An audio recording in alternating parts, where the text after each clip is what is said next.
안녕하세요. 브리지원의 달라스 머니 코치 써니엘리입니다. 오늘은 스몰 비즈니스를 운영하시는 분들의 재테크 관련해서 이야기를 나눌 분을 모셨습니다. 부동산 업을 하고 계시는 우성철 대표님 나오셨습니다. 안녕하세요. 네, 안녕하세요. 안녕하세요. 달라스에서 부동산 업을 하면서 식당을 조그맣게 운영 중인 우성철입니다. 반갑습니다. 네, 반갑습니다. 네, 대표님 오늘 만나게 돼서 너무 반가운데요. 제가 이렇게 들어보니까 여러 개 비즈니스 운영하시면서 어떻게 하면 재정에 대해서 뭔가 좀 오르가나이즈하고 뭔가 나중에 시간 지났을 때 참 잘했다 내가 한 게 이런 것들에 대한 질문들이 좀 있다고 제가 들었습니다.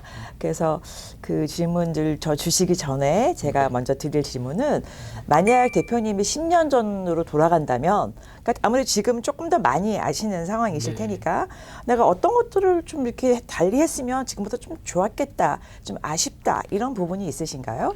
네. 제가 10년 전으로 돌아갔을 때는 회사를 다니고 있을 때인데요. 이제 그때는 아무래도 재테크라는 것들이 너무 뭐 주식, 뭐 이런 부동산, 뭐 이런 쪽에 좀 고정되어 있었으니까 그래서 지금 10년 전으로 돌아간다면 지금 알고 있는 지식을 바탕으로 좀 더 다양하게 그리고 좀 안정적이고 확실한 네.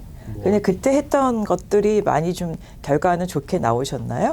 네, 저는 좀 잘 모르고 투자를 했지만 그래도 결과는 아직까지는 좋은 편입니다. 네, 그러셨군요. 네. 너무 다행이십니다. 네, 누구나 그렇지는 않거든요. 그래서 오늘 제가 조금이라도 도움 되실 수 있도록 조금 말씀을 드려보겠습니다. 어떤 질문이 좀 있으셨나요? 네, 제가 좀 써왔는데요. 네. 일단 기본적으로 이제 저는 자영업자로 길을 가고 있고 401k라는 거를 회사를 다닐 때 했지만 지금은 안 하고 있잖아요. 그래서 저같이 1099로 자영업을 하시는 분들에게 SEP IRA나 솔로 401k 중에 어떤 것이 더 유리한지 궁금해집니다. 많은 분들이 아마 궁금해 하실 것 같아요. 왜냐하면 401k는 보통 내가 다니는 회사에서 월급을 받을 때 회사들이 이제 많이 매칭 것도 같이 해주시면서 하는 경우가 있지만 혼자일 때는 그냥 IRA를 해야 되나, SEP IRA를 해야 되나, 심플 IRA를 해야 되나 라고 하는데 401k, 솔로 401k라는 개념을 많이 못 가지실 가능성이 많거든요. 근데 그런 질문을 하시는 거 보니까 그래도 어느 정도는 좀 아시는 게 좀 있는 편이라고 제가 보여지는데요. SEP IRA랑 401k는 많이 다릅니다. 일단은 SEP은 SEP, SEP IRA는 employer, 그러니까 우리는 다 자영업을 생각해서 얘기를 하는 거니까 employer만 contribution이라고 하죠. 거기다 불입하실 수가 있어요. employee. 그러니까 예를 들면 내가 오너이시면 일반적으로 오너 인플로이라고 하죠. 그 오너가 W를 받기도 하고 지금 말씀하신 것처럼 1099을 받기도 하잖아요. 그러면은 그렇게 됐을 때 오너가 이제 하니까 종업원이 많을 때는 사실 그렇게 크게 혜택을 보기 어렵다고도 볼 수도 있죠. 자, 그런데 SEP IRA랑 솔로 401k는 뭐가 다르냐? SEP은 그래도 나하고 나의 배우자 외에 한두 명 더 있어도 할 수가 있어요. 내가 하는 만큼의 어떤 포션을 그 인플로이를 정말 중요한 인플로이면 해줄 수 있는데 401k, 솔로 401k는 나하고 배우자가 있을 때로 한정적으로 할 수가 있어요. 그럼 두 개 중에 뭘 하는 게 좋겠냐라는 거는 누구나 물어볼 수 있는 질문인데요. 솔로 401k는 다른 점, 또 특별히 더 좋다고 할 수 있는 점은 여기 employer도 할 수 있고 또 employee, 그러니까 오너 employee가 동시에 두 가지를 같이 넣을 수 있으니까 더 많은 금액을 넣을 수 있어요.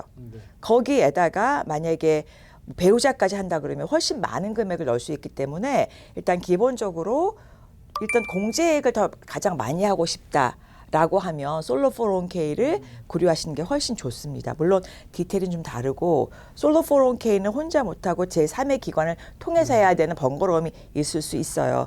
하지만 내가 가장 중요한 목적이 뭔가에 따라서 둘 다 가능하고 그거 어떤 것이 좋다고 일괄적으로 말씀드리긴 조금 어렵습니다. 저같이 부동산을 하시는 분들은 커미션을 수입으로 생활을 하는데 이게 뭐 어느 날은 좀 괜찮고 어느 날은 낮고 그래서 업앤다운이 있잖아요. 그래서 저같이 이렇게 업앤다운이 있는 분들이 정기적으로 은퇴 계좌를 만들어서 정기적으로 얼마를 불입하는 거에 대한 네네네. 부담감이 있을 수 있잖아요. 있을 수 있죠. 그래서 그런 걸 어떻게 그럼 설계하면 네. 좋을지. 네. 그래서 제가 이제 항상 말을 계속 해오고 있는 건데 자동 저축 시스템에 일단 기본적인 사실 어떻게 보면 내가 수입이 있건 없건 무조건 기본적으로 작은 금액으로 계속 들어갈 수 있는 기본 시스템이 바탕에 깔리고 그리고 나서 내가 돈을 좀 많이 벌면 좀 많이 넣고 돈을 못 벌면 안 넣을 수도 있는 그런 계좌를 디자인할 수가 있거든요. 네. 그러나 제가 레커멘드 드리는 거는 그래도 아주 미니멈은 항상 돈이 들어가는 어떤 플랫폼을 만들어 놓으시는 게 좋겠다.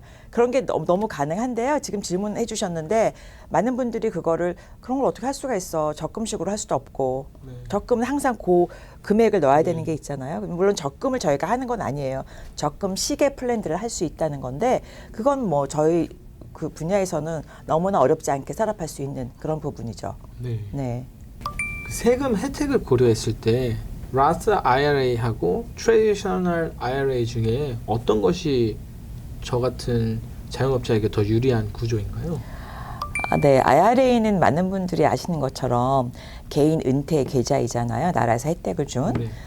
Individual Retirement Account라고 하는 것인데, 자 그거는 텍스를 우리는 공제라고 하니까 텍스를 안 내까지만 생각을 하시는데 텍스는 내기는 내요. 언제 내느냐? 네. IRA는 그냥 트래디셔널 IRA는 지금 공제를 받으니까 지금 텍스가 줄어들 가능성이 있죠. 그 대신에 그 모아진 돈은 텍스를 안 낸 돈이니까 나중에 찾을 때 텍스 엄청 낼 수가 있겠죠. 자, 그런데 아마 기억하시겠지만 트럼프 대통령이 일기 때 2025년에 끝나는 8년 동안 세금을 줄이는 그런 어떤 법안을 시행해서 2025년에 끝나는데요. 원래는 그때 39.7% 가장 높은 브래켓이었다가 그게 37%로 내렸었단 말이죠. 그러니까 좀 세금 조금 덜 냈었는데 지금도 어떻게 될지 모르겠어요. 또 대통령이 이제 그분이 또 됐기 때문에. 그렇기 때문에 텍스가 앞으로 올라갈 거 내려갈 거라는 사실 우리가 정확하게 말을 할 수가 없는 거예요. 그러나 중요한 건 지난 50년을 빗대어 봤을 때 지금은 텍스가 굉장히 낮은 브래켓이 굉장히 낮은 쪽에 있는 거거든요. 1980년, 70년대는 가장 높은 텍스 브래켓 70%까지 올라간 적이 있었어요. 그럼 부자들은 이제 일부러 벌면은 70센트를 세금을 내는 거니까 엄청 힘든 상황이었는데 그러니까 지금은 그렇지 않으니까 그래도 이제 그건 좋다고 생각하지만 자 그럼 나는 트래디셔널해서 지금 텍스를 공제를 받고 나중에 텍스를 많이 낼래 이렇게 하는 것도 리스키하고요. 아니면은 라스를 한다는 거는 지금 텍스를 낸 돈으로 돈을 모았다가 나중에 10년, 20년 지나고 나서 돈을 찾을 때 아무리 많은 어떤 캐피탈 게인이 생겼다고 하더라도 텍스를 안 낸다 이런 개념이거든요. 근데 그렇게 딱 보시면은 어떤 거를 하시고 싶으세요? 어떤 계좌에 돈이 있으면 좋겠어요? 지금 텍스 브래켓이 낮다고 하시니까 지금 텍스를 내고 투자를 하는 게 좋지 않을까 싶습니다. 그렇죠. 그래서 그런 마인드가 있으신 분들은 거의 10명이면 한 7, 8명 그렇게 말씀을 하시는데 저 같은 경우는 기본적으로 다 포트폴리오가 다르시겠지만 일반적으로는 반반을 해라. 텍스를 분산시켜라. 텍스 분산도 전략이거든요. 그러면은 반은 IRA를 반은 트래디셔널을 하시고 반은 Roth를 하셔라. 그럼 지금 50세를 넘어가시면 8천이지만 그 한도가 1년에 49세까지는 그러니까 49세까지는 7,000불이거든요. 그럼 3,000불, 3,000불 이렇게 하셔야 돼요. 따로따로는 안 되시고. 그렇게 하시는 것이 일단은 기본적으로는 생각을 가장 편하시게 아마 보실 수 있는 방법일 것 같습니다. 정말 궁금한데 자녀들의 나이가 어느 정도 되면 만들어줄 수 있나요? 일단은 IRA의 기본 틀은 earned income이어야 되잖아요. 일을 해야 되니까. 텍사스는 제가 경험으로 봤을 때 한 14살 정도 W2를 발행해 줄 수 있어야 돼요. 그러니까 내가 만약에 자영업을 하고 있다면 아이들이 할 수 있는 거를 그리고 7,000불 이상 벌으면 되니까 그럼 7,000불까지는 할 수 있으니까 그렇게 해주시는 게 가장 시간을 세이브한 방법이 되겠죠. 네. 그리고 저희가 이제 부동산 일을 하니까 부동산을 IRA나 뭐 401k로 투자할 수 있는 방법이 있는데 일단 그건 self-directed IRA라는 것이 있어요. self-directed IRA를 질문을 간혹 주셔요. 그러니까 나는 이제 부동산 쪽으로 뭔가 하고 싶다. self-directed IRA 부동산 쪽으로 하시는 것에서 가장 많이 하시는 형태는 일단 내가 investment property에 대해서 어떠한 그 렌트를 받았을 때 그것을 IRA에 넣는 거예요. 내가 사는 집은 안 되고 인베스트먼트 프로퍼티에 대한 어떤 소득에 대해서 이거를 세금을 내고 할 때에는 Roth의 형태가 되는 거고 세금을 안 내고 했을 때에는 Traditional IRA의 형태가 되겠죠. 그래서 가장 기본적인 거는 그렇게 생각하실 수가 있고 아니면은 이러한 real estate 어떤 뮤추얼 펀드를 주로 한 거, 뮤추얼 펀드를 투자하는 방법도 있을 수 있고요. 그래서 그거는 조금 이제 한번 보편적인 방식은 아니기 때문에 사실은 조금 규제나 이런 것도 좀 더 자세히 알아보시고 할 필요가 있으시죠. 저같이 자영업자 그리고 부동산업을 하시는 분들이 초반에 말씀드렸다시피 인컴이 업앤다운이 있는데 그거를 대비하거나 그리고 또 상해를 입어서 일을 못했을 때를 대비했을 때는 어떤 플랜을 짜는 게 좋을까요? 그러니까 두 가지가 다른 맥락이신데요. 첫 번째 일을 못하겠다, 실직을 하셨다. 이런 경우에는 어떤 플랜이 있는 게 아니라 그건 일단 이제 그걸 대비해서 돈을 좀 모아 놓으셨어야 되는 상황이니까 그때 당장 할 수 있는 건 아무래도 좀 쉽지 않겠죠. unemployment benefit을 받으시거나 이렇게 되는 거니까 그 재정의 어떤 플래닝하고는 조금 이제 거리가 있는 약간 얘기가 될 수 있는데 두 번째 그러면 만약의 경우 교통사고를 당했다 아니면 갑자기 약간 불구의 어떤 상황이 됐다 몸이 그게 영원할 수도 있고 아니면은 뭐 1, 2년 아니면 6개월까지일 수도 있는데 그래서 미국에서 가장 많이 그 프로페셔널들 아니면은 이렇게 돈을 버시는 분들이 할 수 있는 거 가장 많이 하고 있는 게 disability insurance라고 해요. 장애인 보험이라고도 할 수 있지만 disability insurance는 회사에서는 거의 베네핏을 후생 복지로 드리고 있고요. 짧게는 6개월, 길게는 3년 이런 식으로 들고 있고 또 일반적으로도 많이 하집니다. 그래서 그렇게 될 경우에는 내가 기본적으로 받았던 급여나 이런 인컴의 60 내지 70%를 받는 것으로 일단 플래닝을 해서 들어갈 수 있는데 이제 그거에 대한 것은 이제 좀 개인마다 다르니까 그래서 그렇게 준비를 하시는 것이 가장 현명하다고 보실 수가 있죠. 퍼머넌트 인슈런스랑 텀 인슈런스 그 차이점을 간략하게 좀 알려주세요. 네네. 텀 인슈런스는 굉장히 좋죠. 왜냐하면 내가 비교적 큰 돈이 아닌데 뭐 한 달에 100불로 뭐 1 밀리언, 2 밀리언 정도의 만약에 내가 이 세상 사망을 하거나 피보험자가 아니면은 사망을 안 하더라도 약간 디세이블이 됐거나 하는 경우에도 요새는 그 데스 베네핏을 미리 쓸 수 있는 리빙 베네핏이 많아졌거든요. 그래서 그걸 꼭 아셔야 돼요. 암에 걸려도 내가 그 리빙 베네핏으로 그 사망보험을 먼저 쓸 수 있다는 거 굉장히 중요한 정보인데 그러나 돈이 모아지는 기능은 없다는 거. 자, 퍼머넌트라고 하는 거는 텀은 뭐 10년, 20년 이렇게 내가 기간을 정해서 하는 거. 퍼머넌트는 내가 살아있을 동안 내가 돌아가실 때까지니까 퍼머넌트잖아요. 근데 그렇게 하시면은 들어가는 돈은 좀 많을 수 있어요. 당연히. 왜냐하면 거기는 세이빙스의 포션이 세이빙스의 기능이 있기 때문에 그게 복리로 돈이 자라고 그리고 시간이 지나면서도 돈을 계속 불어난 부분에 대해서 세금을 안 내기 때문에 돈이 굉장히 많아져요. 나중에는. 그러니까 빨리 하시는 게 좋아요. 시간이 많아야지 돈이 많아지니까. 제가 이 얘기를 또 얼마 전에 했는데 굉장히 재밌는 거. 그 워런 버핏이 한 얘기예요. 여러분들이 눈을 굴릴 때 어디서 굴려야지 눈이 가장 많이 굴러갈까? 뭐 어떻게 말씀하시겠어요? 제일 높은 곳에서. 그죠? 제가 하잖아요. 제 영상 보셨나 보네요. 자, 그런 거 똑같이 그럼 재정에서 제일 높은 언덕은 어디냐? 어떻게 생각하십니까? 제가 어렸을 때.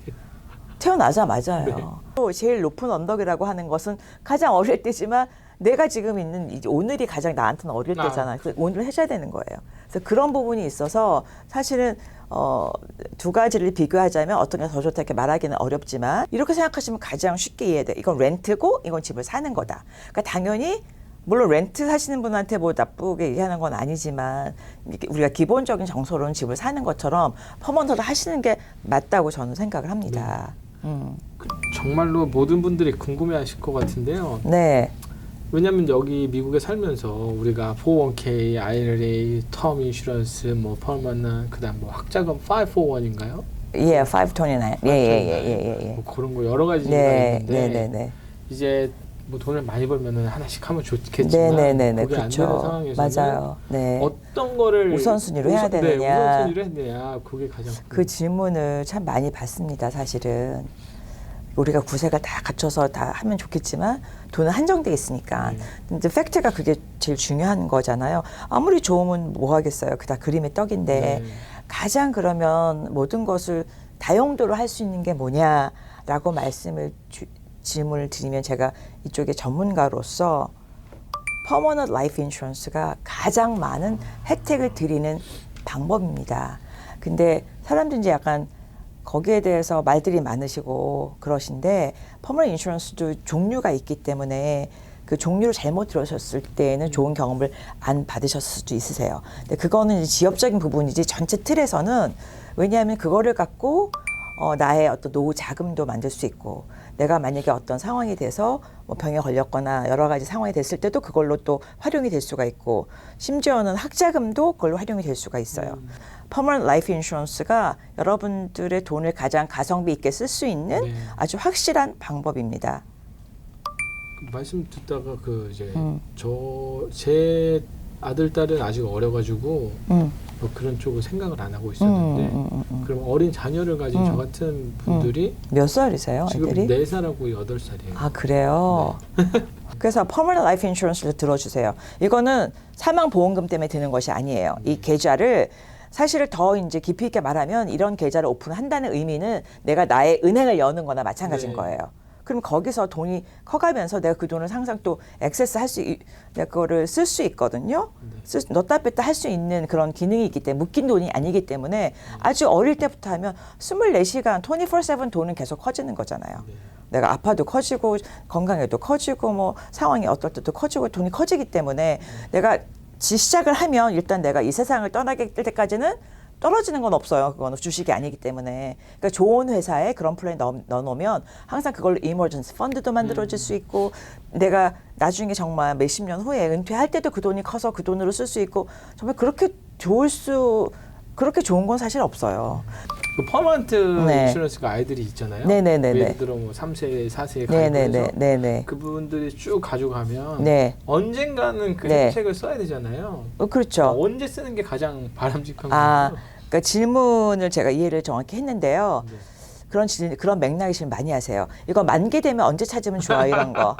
근데 만기라는 게 만기는 퍼머넌트니까 만기라는 건 내가 돌아가실 때가 만기인 거예요. 그죠. 그렇죠. 그러니까 그때까지 계속 이걸 끊지 않는 게 중요해. 복리는 끊으면 다시 처음부터 시작해야 되니까 시작을 빨리 하라는 거는 빨리 복리가 빨리 커지라는 거잖아요. 그래서 중간에 끊지 않는데 그렇게 끊지 않게 하기 위해서 그거를 그냥 내가 론의 형식으로 사실은 돈을 빼는 거 넣다 뺐다 한다는 것이. 그러니까 이거를 그냥 딱 돈이 불어나면 내가 딱 은행에서 뭘 찾듯이 뺀다는 개념이 아니라 그 돈이 커지는 걸 왜 그걸 스탑시키겠어요. 돈이 계속 커지게 하고 나는 그 속에 있는 돈을 융통해서 썼다가 넣었다가 하는 거죠. 중요한 거는 그 돈을 꺼낼 때 나의 계좌에서 꺼내는 게 아니에요. 보험에서 꺼내는 게 아니라 그 보험에 있는 돈을 담보로 보험회사가 돈을 주는 거기 때문에 보험회사로 돈을 쓰는 비용을 좀 내야 돼요. 한 지금 5 내지 5.5%거든요. 네. 이자라고 볼 수가 있겠죠. 그렇지만 내 계좌는 가만히 있었기 때문에 돈을 계속 불어나요. 네. 이거는 저랑은 좀 해당사항이 없는데 궁금한 게 저는 이제 뭐 영주권을 갖고 있어서 네네네. 401k라든가 이런 거를 지금 하고 있는데 만약에 영주권을 잃어버렸을 경우에 네네네. 그런 혜택을 잃어버렸다는 얘기는 지금 언다큐멘티드 이렇게 트럼프 된 거예요? 정부가 들어서 네네네네. 영주권도 뺏기고 뭐 시민권도 이렇게 그렇죠. 그런 경우가 있을 수 있죠. 자, 그래서 이민국에서 정의하는 어떤 여기 거주자와 보험사에서 생각하는 거주자하고는 달라요, 개념이. 그러니까 이민국은 법적인 걸 얘기하잖아요. 근데 여기에서 보험사에서 보는 거는 물론 모든 보험사가 다 적용을 그렇게 하진 않습니다만 보험사가 적용하는 거는 여기에 실제적으로 발을 땅에 딛고 여기서 일도 하고 세금도 내고 또 세금 내는 기록이 하나도 없으면 조금 그건 문제가 될 수 있지만 세금도 내고 있고 실제로도 여기서 은행도 있고 뭐 여기 살고 있는 게 당연하다. 너무 자명하다고 하면 당연히 해주는 경우가 많습니다. 그렇지만 이게 다큐멘트가 준비가 안 돼 있다. 예를 들면 소셜시큐리티가 준비가 안 돼 있다. 아니면 없다. 있었는데 없어졌다. 처음부터 없었다. 이럴 경우에 또 해결이 됩니다. 네. 그거는 약간 좀 사람들이 잘 모르실 수 있을 것 같아요. 갑자기 든 생각이 맞아요. 그래서 사실은 그렇게 생각을 하시고 처음부터 질문도 안 하시는 분도 있어요. 난 당연히 해당이 안 되겠지. 그러니까요. 여기서 뭐 법적인 문제가 좀 있을 수 있으니까. 근데 그렇지는 않습니다. 다행이죠. 네네네. 네, 여러분 어떠셨어요? 오늘은 그 자영업을 운영하시는 우성철 대표님을 모시고 우리가 사업을 하면서 뭔가 궁금한 거 어떻게 재테크를 해야 되는지 이런 것들에 대해서 좀 짚어보았는데요. 여러분들에게도 좀 도움이 되셨으면 하는 바람입니다. 좀 디테일한 정보를 알기 원하시면 주변에 파이낸셜 어드바이저나 아니면 저에게 질문을 주시면 또 더 정확한 정보, 더 좋은 정보를 알려드리도록 하겠습니다. 고맙습니다.